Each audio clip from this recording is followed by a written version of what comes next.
बिस्मिल्लाहिर्रहमानिर्रहीम। अस्सलाम वालेकुम नाज़रीन, मैं हूं आम शहरी आरिफ हमीद भट्टी। नाज़रीन, वज़ीर आज़म पाकिस्तान ने ना समझ आने वाला ऐसा फैसला कर दिया जिससे अपोजिशन की खुशी यूसुफ रज़ा गिलानी की गम में तब्दील हो गई। अपोजिशन परेशान हो गई। कहा जा रहा है कि अपोजिशन ने इस वक्त सर जोड़ लिए हैं कि वज़ीर आज़म ने जो हिस्ट्री में कभी किसी ने फैसला नहीं किया था वो कैसे कर दिया इमरान खान ने कि वो एतमाद का वोट लेंगे।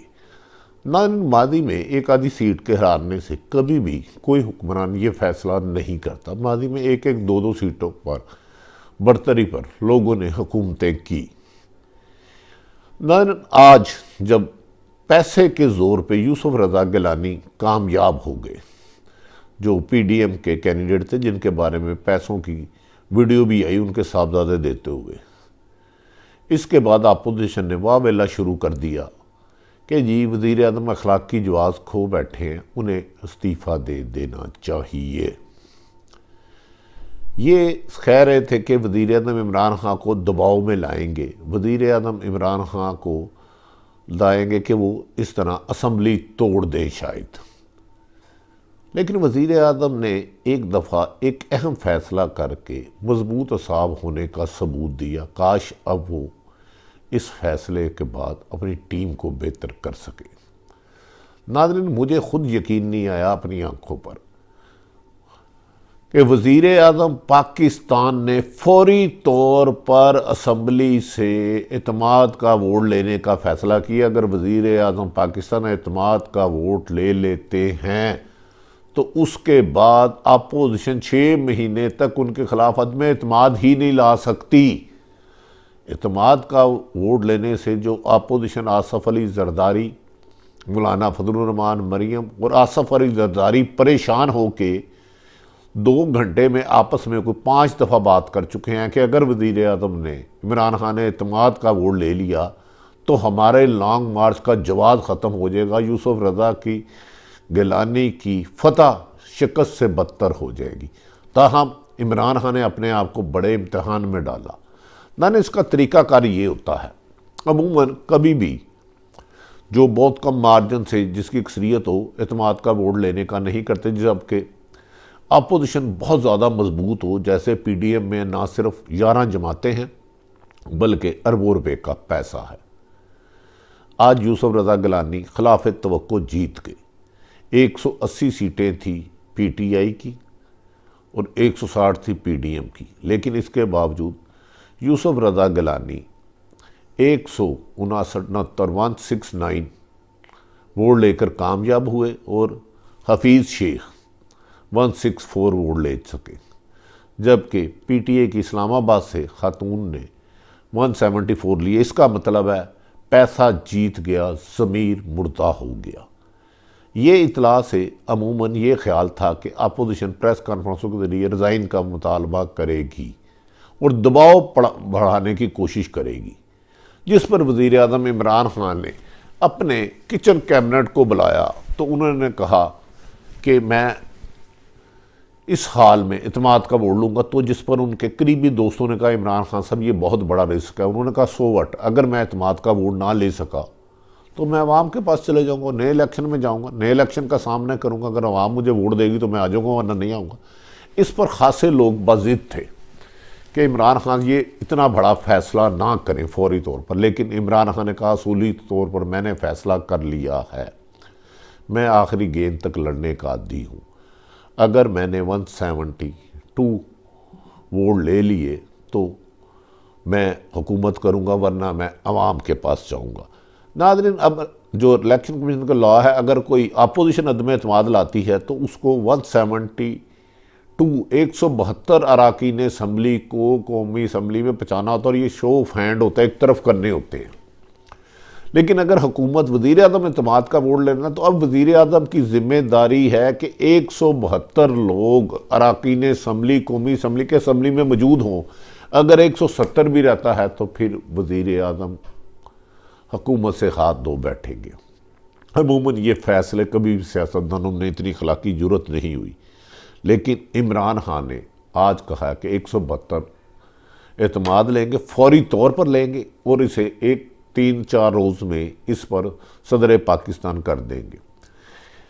ये खबर जैसे ही वज़ीर आज़म की कि मैं एतमाद का वोट लूँगा, आसफ़ अली ज़रदारी की खुशियों को मांद पड़ गई। कहा जा रहा है वो जो अभी खुशियों का जश्न मनाना शुरू नहीं हुए थे, मातम हो गया कि वज़ीर आज़म ने एतमाद का वोट ले लिया। 172 अरकान असम्बली, कौमी असम्बली के असम्बली में पहुँच गए और इमरान खान साहब की साइड पर आ गए। एतमाद का इजहार कर दिया 172 लोगों ने। तो हमारा जो लॉन्ग मार्च है उसका बेड़ा गर्क मार्च हो जाएगा। और जो अदम एतमाद की हम धमकी दे रहे थे वो तो 6 महीने हम कर ही नहीं सकेंगे। लेकिन इसके लिए अब इमरान खान और उनकी इत्तेहादी जमातों का इम्तहान है। जिन्होंने पैसे लिए हैं वो भी बेनकाब हो जाएंगे, नंगे हो जाएंगे, रुसवा हो जाएंगे। जिन्होंने पैसे लेके 7 वोट ज़ाया किए और 10 से ज़्यादा वोट उनको डाले, खसूसन 7 वोट ज़ाया करने के बाद पीडीएम यूसुफ रज़ा गिलानी को डाले। अब उन्हें सामने आके फैसला करना होगा। अगर वो नहीं आते तो इसका मतलब है जो असम्बली के इजलास में नहीं पहुंचेगा, इसका मतलब है उन्होंने ही इमरान खान के साथ गद्दारी की और जमहूरियत को बेचा करोड़ों की घोष। ऐसी जीत अच्छी नहीं जो पैसे के सर पे हो। हाँ, मैं यूसुफ रज़ा गिलानी सब जीत गए, इसमें दो राय नहीं, लेकिन काश इसमें पैसा ना चला होता और लोगों ने कहा होता कि इमरान खान पे हमें एतमाद नहीं, हम यूसुफ रज़ा गिलानी के पर वोट देते हैं। लेकिन ऐसा नहीं हुआ। इतलात के मुताबिक पैसा चले हैं। अब जिन्होंने पीपल्स पार्टी या नवाज शरीफ से पैसे लिए थे, अगर वो असम्बली में नहीं जाते और इमरान खान के 172 लोग नहीं हो जाते तो इमरान खान साहब दोबारा आवाम के पास जाएंगे और नए इलेक्शन होंगे। और नए इलेक्शन के लिए इसका रिज़ल्ट क्या होगा? पीडीएम आपस में फट जाएगी, इकट्ठे इलेक्शन नहीं लड़ सकती। ये 2 सोतनों वाली लड़ाई है पीपल्स पार्टी और मुस्लिम लीग नून में, क्योंकि पंजाब में वो समझते हैं पीपल्स पार्टी का ना वोट बैंक था, ना है, ना होगा, तो नून लीग उसे मार्जिन नहीं देगी, उस पर लड़ पड़ेंगे। लेकिन अब देखना ये है कि वज़ीर आज़म इमरान खान 172 अरकान असम्बली में लाते हैं तो यकीनन उनकी बहुत बड़ी कामयाबी होगी, वरना उन्हें अवाम के पास जाना होगा। दूसरी तरफ नाज़रीन, बिलावल भुट्टो साहब ने यूसुफ रज़ा गिलानी की जीत की मुबारक देने के लिए शहबाज शरीफ साहब के घर पहुँचे। ये वही शहबाज शरीफ साहब हैं जिन्होंने कहा था आसफ़ अली ज़रदारी को घसीटूंगा। आज उन्होंने ये नहीं कहा कि पीडीएम की जीत लेके, उन्होंने कहा यूसुफ रज़ा गिलानी की जीत की मुबारक मैं शहबाज शरीफ को देने आया हूँ। क्योंकि शायद उन्होंने इसलिए कहा कि यूसुफ रज़ा गिलानी को नहल कराने के लिए मुस्लिम लीग नून सुप्रीम कोर्ट में गई थी। अगर देखें तो ये एक बहुत बड़ी तंज है, टॉन्ट है, अगर वो समझे तो। नाज़रीन, इस मौके पर यूसुफ रज़ा गिलानी ने यह दावा किया कि उन्हें नवाज शरीफ की फ़ोन आया है मुबारक का। यूसुफ रज़ा गिलानी ने उनका शुक्रिया भी अदा किया। लेकिन काश ये कल के दुश्मन आज के दोस्त बने किस मुफाद की वजह से? क्या एहतसाब के खौफ से? क्या पैसा ख़रीदने का मुबारक दी? क्या नवाज शरीफ को ये समझ नहीं आई कि यूसुफ रज़ा गिलानी के लिए तो वो 10 दफ़ा कह रहे थे ये फौरी तौर पर रिज़ाइन दे, ये करप्ट आदमी साबित हो गए, इसे सुप्रीम कोर्ट ने नहल कर दिया। नहल यूसुफ रज़ा गिलानी नहीं मंजूर। लेकिन सियासत नहीं, मफादात की जब सियासत हो तो मुल्क की वक़ार भी मजरू करने से ये लोग बाज नहीं आते। और इमरान खान ने, यूसुफ रज़ा गिलानी ने यह भी इल्ज़ाम लगाया कि इमरान खान ने मुल्क की सियासत तबाह कर दी है। उन्होंने ये नहीं बताया कि ये जो 17 से 18 वोट है कितने में ख़रीदे, या अगर उस ज़मीर की बात पे दिया तो वो लोग सामने क्यों नहीं आए? इस पर शिबली फरार मुस्लिम लीग पीटीआई के वो वज़रा ने कहा है कि हम फौरी तौर पर एतमाद का वोट लेंगे और हमारा लीडर कहता है मुझे शेर की तरह जीना है, छुप के नहीं जीना। नाज़रीन, आज मुझे समझ में नहीं आई कि अभी पीडीएम की खुशियां पूरी नहीं हुई। इमरान खान इतना बड़ा फैसला कर कैसे गए? बहरहाल अब तो असम्बली बताएगी कब जब होगा। दूसरी तरफ नाज़रीन, शिबली फराज ने और आज शाह महमूद कुरैशी ने कहा कि जमहूरियत के चैंपियनों ने आज बेज़मीरों का मंडी में कीमत लगाई और जमहूरियत को गाली दी। शाह महमूद कुरैशी का कहना था। इस मौके पर उन्होंने ये भी कहा कि इलेक्शन कमीशन शफाफ इलेक्शन कराने में नाकाम हो चुका है। इसके बाद इलेक्शन कमीशन का रहना मेरे ख्याल में तो मुनासिब नहीं, कि अगर सुप्रीम कोर्ट भी कह रही थी कि नंबर गेम के लिहाज से अगर सीटें अलग होती हैं तो एक खातून पीडीएम की 100 पीटीआई की 174 ले और वही उसी सीट पे यूसुफ रज़ा गिलानी शेख हफीज़ शेख 164 ले तो 10 वोट 20 वोटों का फ़र्क बताना होगा। ना ये भी खबर है कि हफीज़ शेख अपनी वजारत से रिज़ाइन देने लगे और इमरान खान साहब ने उन्हें कहा है कि वो इलेक्शन लूज़ कर गए हैं और अब वो इलेक्शन लेने का जवाब इस सीट पे रहने के काबिल नहीं। ये जिम्मेदारी असद उमर या एक और साहब है जिनको इमरान खान साहब वज़ीर ख़जाना बनाने जाएंगे। ताहम एतमाद का वोट माजी के सियासतदानों की रवायात के बरक्स है।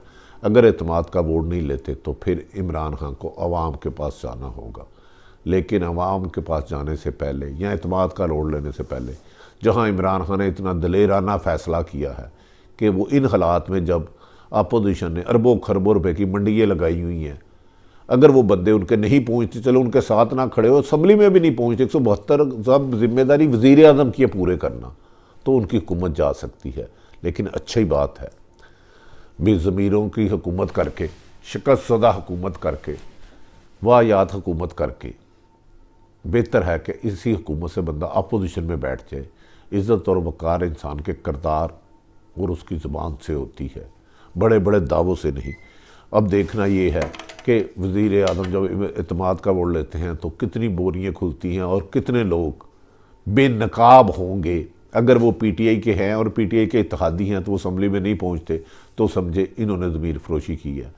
बहरहाल अगर एतमाद का वोट लेते हैं तो फिर अपोजिशन की अदम एतमाद तो दूर की बात, लॉन्ग मार्च भी अफसोस मार्च हो जाएगा और लगड़ बगड़ भागते फिरेंगे।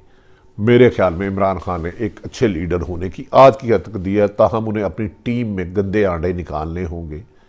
उनके 2-3 लोग भी बिके हैं। नाज़रीन, आरिफ हमीद भट्टी ने आपको मौजूदा हालात से जो भी पाकिस्तान की सियासी सूरत हाल आगाह किया और बमशल फैसला जो इमरान खान का है उसके बारे में उनकी तारीफ़ की। मैंने उन पे जहाँ गलती होती है उसकी निशानदेही भी करता हूँ। सहाफ़ी की बेसिकल जिम्मेदारी यही है कि अच्छे कामों की तारीफ़ और गलती की निशानदेही। शिबली फराज ने कहा कि हम, और फवाद चौधरी ने कि हम अगर अदम एतमाद ना ले सके तो अवाम के पास जाएंगे। अपने इर्द गिर्द रहने वाले की खुशियों का ख्याल रखें। पाकिस्तान जिंदाबाद।